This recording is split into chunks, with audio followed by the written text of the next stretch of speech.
Hello, this is Lian Siliada. Nandito sa likuran ko ang aklatang Emilio Aguinaldo ng ating University Library. Halika tungayin natin ang iba't ibang bibliophile sa loob ng library. Tara! Bibliophilia or bibliophilism is the love of books, and the bibliophile is an individual who loves books. The classic bibliophile is one who loves to read, admire, and collect books, often amassing a large and specialized collection. Bibliophiles do not necessarily want to process the books they love.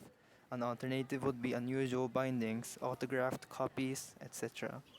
Bibliophilia is not to be confused with bibliomania, an obsessive-compulsive disorder involving the collecting of books to the point where social relations or health is damaged, and in which the mere fact that an object is a book is sufficient for it to be collected or loved.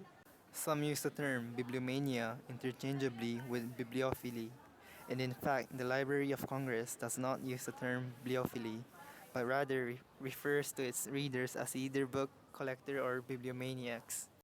We interviewed persons who considered themselves as bibliophiles. As I remembered, I started reading books when I entered college, so that was like 2 years ago. I love books because mainly it's entertaining and you can get a lot of informations from reading and from scanning through books. My normal time that I spent reading books basically is 4 hours a day before I go to sleep and on the way home and going to school. I started reading books when I started studying.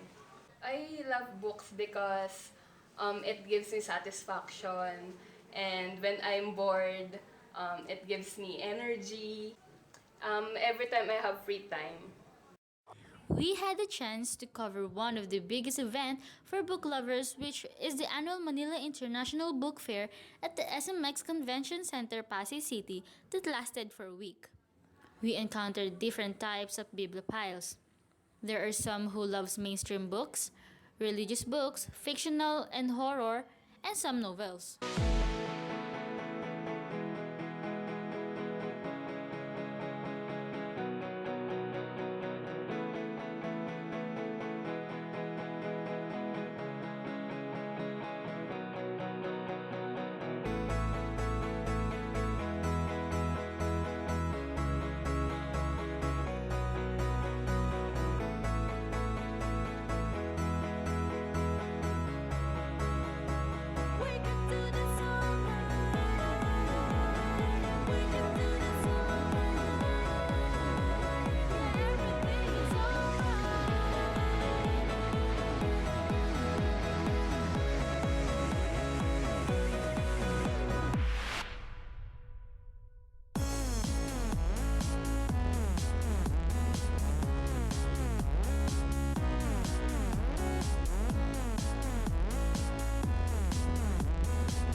We interviewed one of the authors from the Manila International Book Fair who wrote the book Programmed Girlfriend and gave us some information about Bibliophile.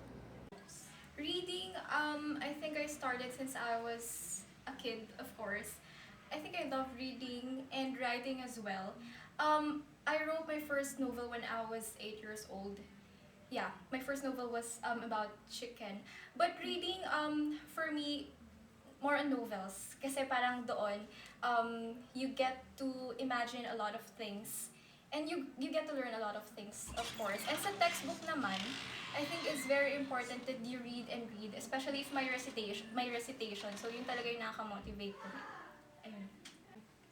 Inspiration, madami eh. Kasi as a writer, you don't stick to one inspiration alone. You have a lots of motivation. You have lots of inspiration. Like, a simple tree can be your inspiration. So, a simple tree, you can come, through a simple tree, you can come up already with a novel or a story. But, for me, sa ngayong age ko, ngayong edad ko, I think it's more of romance. Kasi alam naman natin na sa kabataan ngayon, we have lots of crushes, we have lots of inspiration. So doon mo kinukuha yung mga ideas mo. And based on experience. And so pag may parang may certain na experience ka nangyari sa'yo and you wanna write about it, so go. So parang yun. And also, may author nga na nagsabi sa akin na write what you haven't read yet. Kumbaga hindi pa siya nasusulat. So write something that you want to happen and not something that has already happened to you. So yun yung kasi maganda. Parang it will be something unique. I think pag nakita mo agad sa isang tao, if she's holding a book, that's the time that you know she's a bibliophile or a bookworm. But kung wala man book, it depends on how she speaks. So maybe if you, siguro pag close na kami, ganyan, and then may nasi-share siyang mga bagay-bagay na ganyan na nakaka-relate ako, and it's more about books. Tapos yung gumagastos siya for books. Ayan, so that's how I know that she's a bibliophile. Or yeah. There are different kinds of obsession kasi eh. Kasi a reader can be obsessed with just an author, and the reader can be obsessed with books. So yung person na obsessed with books, random rin yung mga binabasa niya. And a reader who pwede kasing ma-distinguish yung isang tao na reader lang siya kasi hindi siya ganun kadami magbasa ng libro, but she's obsessed with a particular author. So yun, parang yung more on nag-fangirl siya, ganyan, more on books ng author na lang niya yun, yung binabasa niya. Tapos, ano nga ulit yun? Obsession with just a reader. Kung reader lang siya, possible na nagbabasa lang siya kasi kailangan. Or, na-inspire lang siya na, ay, ito sabi nito, maganda tong book na to, maganda yung story na to. Kaya niya yun binasa. But, with a reader who is really obsessed with books, so anything na parang, and ito pala, when she goes to a bookstore, a reader who is obsessed with books, when she goes to a bookstore, it's like, it's dream come true. Kumbaga parang she has her own fantasy na parang pag nabili niya tong librong to, tuwang-tuwa siya, and parang ang nangyayari, mas nasa-satisfy niya, mas nagkakaroon ng gratification na yes, nabili ko tong librong to, ganyan. Here are some of the frequently asked questions about bibliophile. Why is there a bibliophile? Being a bibliophile is something that occurs in the human mind. It is not just a personality or a hobby. It is a mentality that some people have for so many reasons, like entertainment, needs, escape, stress reliever, mentally traveling, ticket to a different dimension, or inspiration. What is the difference between bibliomania and bibliophile? Bibliomania is a person who is passionate, enthusiasm for collecting and possessing books, while bibliophile is a person who loves or collects books, especially as of usual binding. What are the different benefits of being a bibliophile? 1. Higher confidence. 2. Provides knowledge and information. 3. Improves concentration and focus. 4. Enriches language and vocabulary. 5. Better writing skills. 6. Exercises your brain. 7. Reduction in depression and anxiety. 8. Reduction in stress. 9. Empathy development. 10. Creative mind. And lastly, reading comprehension. We also interviewed a certified bibliophile. Nag-start ako magbasa ng books nung grade 4 ako. Na actually nag-start ako magbasa parang short story lang. Tapos mga grade 2 something. Tapos yung grade 4 kasi ako, yung lola ko, sobrang hilig niya kasi sa pagbabasa ng books. So parang yung iba niyang libro pinapabasa niya sa akin kahit di ko naman maintindihan. Sige, go lang ako. Hanggang may nabasa akong libro talaga na talagang naapektuhan ako. Kahit, kasi sobrang babaw lang niya, pero nagandahan ako ng story. Tapos doon na nag-start na parang hinahanap ko na yung feeling na nagbabasa. Kung yung favorite naman, walang iba, kundi, ito, Harry Potter. Harry Potter. Yan. Ito yung first book ng Harry Potter. Ito yung buong series ng yan. Actually, 7 books siya. Sobrang favorite ko siya kasi nabasa ko siya when I was grade 6.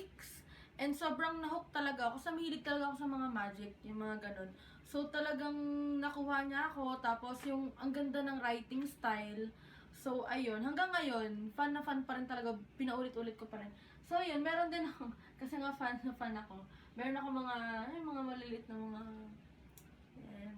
tapos, meron din akong, siyempre hindi ako matalo, meron akong mga wand na nag-influence sa akin, yung lola ko. Kasi yun, sobrang hilig, katulad ako ng lola ko, nagmana ako sa kanya, na sobrang hilig niya talagang magbasa ng libro from elementary hanggang tumanda na siya. Best place na nagbabasa ako, dito sa kwarto ko, minsan, pero madalas nakahiga ako, tapos kahit anong posisyon, nakahiga ako nagbabasa, or dito nakaupo. Tapos, minsan kung sa school, sa library, or sa kubo, or kahit sa side lang, yun, komportable na ako doon.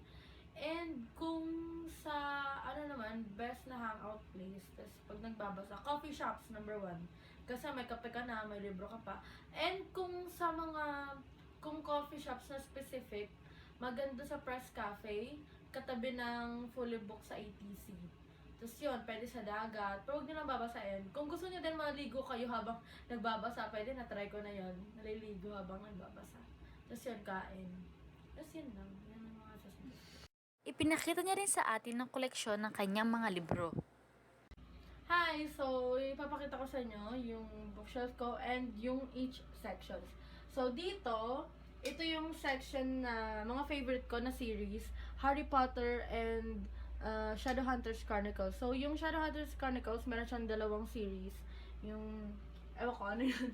So, yun, nakalimutan ko na. Basta yan, yung favorite ko. So, dito naman sa baba, ito yung mga contemporaries ko. Mga love story, mga true to life na mga books. Tapos dito din, continuation siya dito. Pero dito, ito yung mga contemporaries na favorite ko. So, yan. Yan. Except dito, hindi yung contemporary. So, dito naman, ito yung mga sci-fi na mga libro ko. Ito, all about aliens. So, mahilig kasi ako sa magbasa ng mga about aliens. Andito naman, mga action-packed. Except dito, kasi about Christmas yun. Andito naman, ganun din, mga action-packs din. And ito naman, about demons and mga ghosts. And 50 Shades. So, yun. Yun lang. Kung dito sa Bacoor, bahay namin sa Bacoor, meron ako 100 plus na books, 120 something. Tapos, mas marami kasi akong books sa probinsya, sa Cebu.